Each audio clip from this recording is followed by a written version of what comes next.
Welcome to episode 55 of the Blunt Talk Sports Podcast. I'm your host, Anthony Wright, coming to you from the hot, humid, and comfortable confines of Atlantic City, New Jersey. Wherever you may be watching or listening, as always, like, share, and subscribe. It helps the channel. Hopping into this episode, we're going to get started talking about Team USA basketball, how they played in the exhibition play, what I thought was great, what I thought concerned me. Hopping right into it. As always, check us out on Apple Podcasts and also on Spotify. Also, guys, I have a Substack as well. I just had my last article came out last week. Was talking about the success rate of NBA draft picks. If you get a chance, check that out as well. That's a free subscription and also a paid subscription if you wanted to take part in that as well. I take all I take all free and paid, doesn't matter. So I thank you guys as always. Without any of you, that wouldn't even have been possible. So thank you. But hopping right into it on this episode, more or less just talking about how Team USA played in their various matchups. Obviously, they played Serbia to start, which was pretty much a blowout. They shot Serbia out the gym. It's one of those things where I'm interested because, mind you, my birthday is Sunday. So on 28th, Team USA plays Serbia. I'm interested to see how that game goes because after that blowout in game, the initial exhibition game, and some of the Serbian guys, their key guys, were missing. I'm interested to see how that game plays out Sunday. But it's going to be very, very interesting. I'm definitely going to, like I said, birthday gift to myself. I'm going to definitely make sure I take part and watch that. Hopping right into the next game, it was against South Sudan, which was way more of a fucking test than I possibly could imagine. Just keep this in mind. South Sudan betting lines to start the game were 49.5-point underdogs. So that should give you an inclination of how crazy that game was. But as usual, they almost South Sudan almost pulled off an enormous upset. It was insane that they were also up at one point by 16 points, where you were just like, what the fuck is Team USA doing? But you got to give South Sudan, you got to give them credit because they played hard. They really did. LeBron, though, King James, being the legend that he is, started to take over. He started to take over the game by leading the U.S. and I'm going to make sure I preface this. He led the Team USA on a 23-5 run from late in the third quarter to early in the fourth. So again, LeBron pulling out them bag of tricks, them old 07 Cavs days. Throw us on the 2018 Cavs. Put them on the back. Let's go. This is what he do. He scored 25 points in that game, LeBron did. But the thing that I wanted to highlight, and it's something that's going to be a recurring theme in the next couple games that I talk about with Team USA, Steve Kerr made some egregious fucking errors in that game. I mean, decisions that just did not make sense. Key point, not starting LeBron in the third quarter. I mean, just not starting him. Like, I don't know. I mean, he's not getting any younger. He's out there to play. I don't know why he's healthy. I don't know what the hell you're sitting him for, but the U.S. at one point went on a stretch of missing 14 of 15 threes. So we could conjure that up to jacking up too many threes or the coach just, believing in that philosophy. Oh, wait, Steve Kerr does. He's the Warriors coach. It almost cost us. I mean, that's South Sudan. We're not talking about a basketball powerhouse. I know European and African basketball has risen tremendously in the 30-some-odd years since, the Dream Team in 92. But we need to really get a fucking grip on things. This was coaching, and this was just inconsistent play and just bad decision-making. That almost cost us a game against a team that we should have technically won by double digits or beaten by double digits.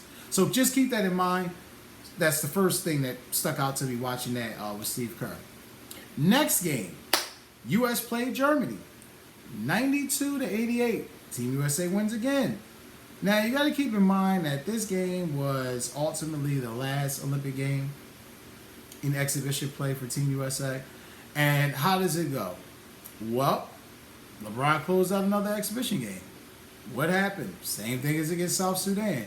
Scored the final 11 points for the Americans down the stretch. Keep this in mind. He had 20 points for the game. 11 of those 20 came in the fourth. 6 rebounds, 4 assists, 8 of 11 field goals made. Hella efficient as always. Sneaky 25-5 in the Olympics. Do what he do. I mean, it's just like LeBron, man, I tell you, there's not enough adjectives to speak. I mean, this is the shit Mike was doing in the Olympics. You know what I mean? Just padding the resume.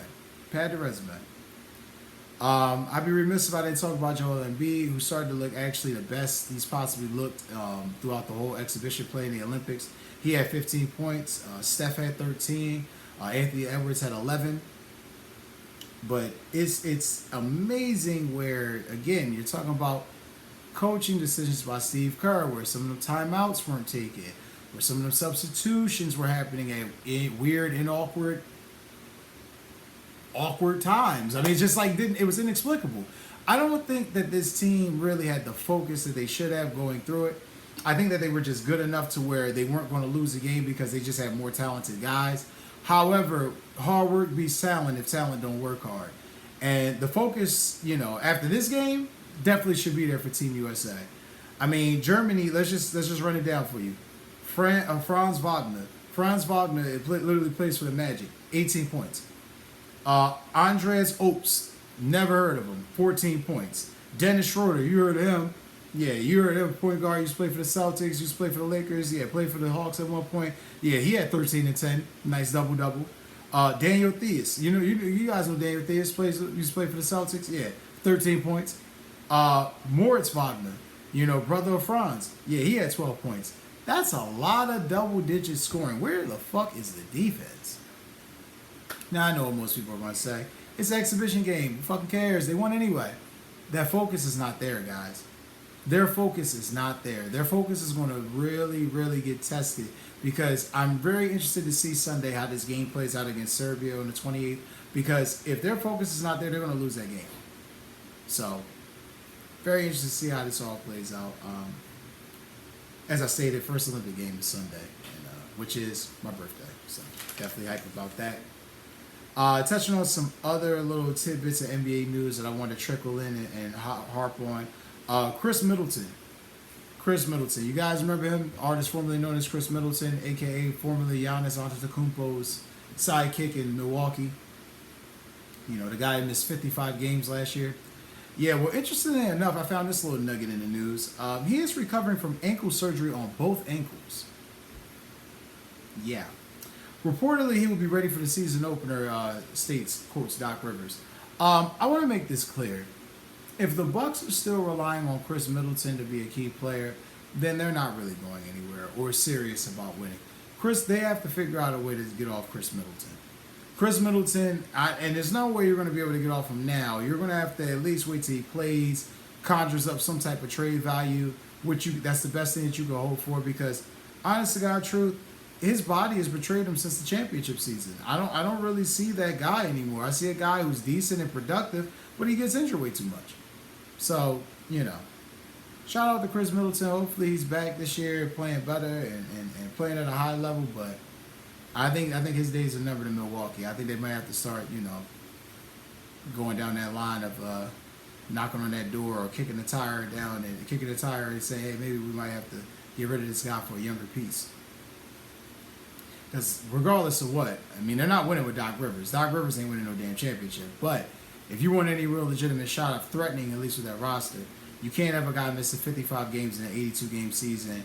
That much inconsistency. You got a new guy coming into the offense, and shit was just not flowing the way it should have been.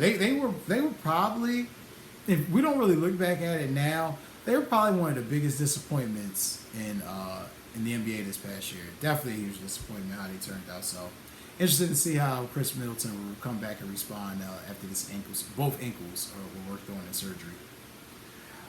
This one is a poll question I'm going to present for you guys. This will be for a community poll, and I also have this on Spotify as well as an audience poll. But does Lauri Markkanen make it, or does he get traded to Golden State? A lot of trade speculation surrounding Lauri Markkanen. A lot of people are pretty much assuming that he's definitely going to get moved by the Jazz because obviously the Jazz are ass and they need assets.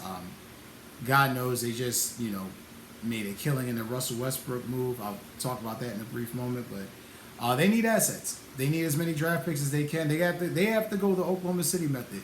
Acquire as much young talent as you possibly can through the draft. See what sticks. See what you can mold together and run with that because, you're the Jazz, and nobody really wants to fucking play in Salt Lake City. So, sorry, not sorry.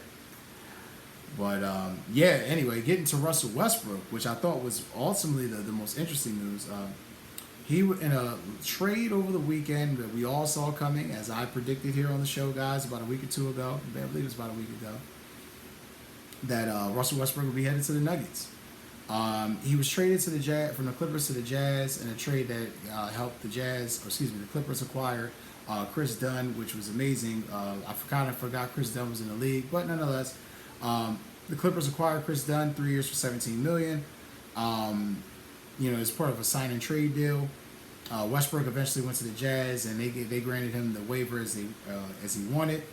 And to really quantify all this, because there was a lot of craziness, I had to read it like 2 times to fully understand it. As I explained, Clippers and Dunn, in a sign and trade, Dunn is now a Clipper, 3 years, $17 million, so he's locked in for the next couple of years. The Jazz, as a part of this, their compensation, which is very unique, also received a 2030 second-round pick swap, the draft rights to center, and I want to make sure I pronounce this correctly, Balsa Koprivica, who was the 57th pick in the 2021 NBA draft, and $4.3 million in cash. So basically a bag of donuts, a draft pick, and a guy who's possibly not going to play or possibly play. So again, Jazz needed to acquire assets. Not really pissed at him for that. Definitely can understand it. As far as Russell Westbrook landing with the Nuggets, this was definitely the move the Nuggets needed. I know he had a career low last year, 11 points coming off the bench, which is kind of startling for Russell Westbrook, but you kind of figure with James Harden being there, him adding points off the bench, he's kind of taking the ball away from Westbrook, so that won't be happening in Denver. He will be the guy that will be expected to score points and give that energy and electrifying play off the bench. Good move, still needs shooting. If you're Denver, you're still missing three-point shooting, so it's going to be interesting to see how they go about that. Because Russell Westbrook can't shoot threes. We know that for a fact. He's inconsistent doing that. And, you've lost a lot of your wing guys within the past 2 years, as I've reported on this show. So, again, happy for Russ. Happy that Russ is in Denver and he's going to have a chance, opportunity to play meaningful playoff basketball. But Nuggets is still going to have to do more to potentially be a threat. And that'll wrap up, guys, episode 55. I thank you guys for always watching. Again, like, share, and subscribe. Take care and enjoy your day.